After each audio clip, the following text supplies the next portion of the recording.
নমস্কার বন্ধুরা, আজকে আরেকটা চিমনির আনস্টল আনবক্স করছি। গ্লেনের 6063 60 সেন্টিমিটার অটো ক্লিন চিমনি। এই চিমনিটা আমার কাছে নতুন নয়, কিন্তু এর যে চিমনিটার একটা নতুনত্ব আছে সেটা হলো এটা ডাকলেস চিমনি। এই যে দেখাচ্ছি, এটা চিমনির হুড। আগে ভিডিওটা যারা দেখেছে তারা জানো চিমনির হুড। চিমনিটা আনবক্স করা হচ্ছে। তো এই চিমনিটা হচ্ছে ডাকলেস, মানে পাইপ লাগবে না। এটা পাইপ ছাড়াই চিমনিটা লাগানো হবে। চিমনিটায় পাইপ ছাড়াই লাগবে। এটা কার্বন ফিল্টার একটা লাগানো হবে।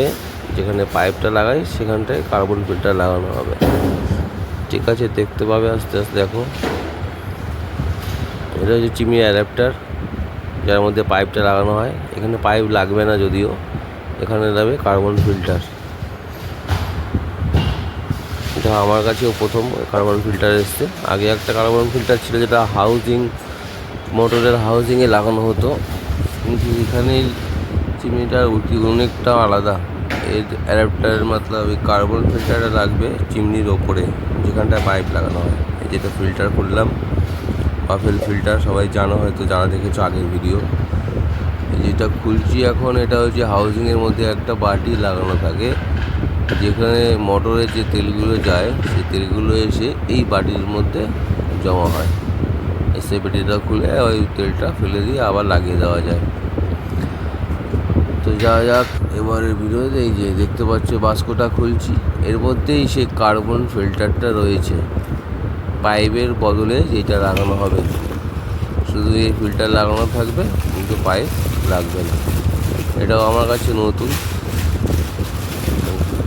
কার্বন ফিল্টার আমার কাছে। এটাও কীভাবে এটা ফিটিং করবো সেটাও দেখাবো। আগে দেখে নিই ফিল্টারটা দেখতে কেমন। দেখতে না একটা পাইপের মতোই, কিন্তু ছোটো একটা ঢাকনার মতো আটকানো। চারদিকে ভেতরে কালো কালো কাপড়ের মতো দেওয়া আছে। ভেতরে আছে কার্বন দিয়ে সুন্দর করে বানানো আছে। এটা জাস্ট এবার ফিটিং করবো। ফিটিং করতে আমার একটু টাইম লেগে যাচ্ছিলো দেখে এখানে ভিডিওটা একটু স্পিড বাড়িয়ে দিয়েছি। দেখতে পাবে একটু স্পিড বাড়ানো আছে। এবার বসিয়ে দিলাম, ব্যাস এরকমভাবে পাইপ বসায়। এবার দুটো করে 4টে স্ক্রু আছে, দুপাশ থেকে দুটো 4টে স্ক্রু লাগিয়ে দিলে মোটামুটি কার্বন ফিল্টারটা অ্যাড হয়ে যাবে। এবার চলে যাব, এটা স্প্রিং করার পরে চলে যাব চিমনিটা ইনস্টল করার জন্য। কার্বন ফিল্টার লাগানো হয়ে গেছে, এবার চিমনিটা ইনস্টল করে দেবো। আগে থেকে আমার ফুটো করে স্ক্রু লাগানো ছিল ওখানে। এবার চিমনিটাকে আমি জাস্ট ঝুলিয়ে দেবো। দেখতে পাচ্ছি দুপাশে দুটো স্ক্রু লাগানো আছে। ওই স্ক্রু দুটোতে যে ক্যালেন্ডারের মতো ওটাকে হ্যাঙ্গিং করে দিতে হয়। প্রতিটা চিমনি আমাদের তাই একইভাবে হ্যাঙ্গিং করতে হয়। বুঝলে, সেদিকে হ্যাঙ্গিং করে দেওয়া হলো। এবার দেখো মোশন সেন্সার, ডান দিক থেকে বাদিক থেকে ডান দিক করলে বাড়ে, আর ডান দিক থেকে বাদিকে গেলে কমে যায়। চালানো সিস্টেম একই আছে।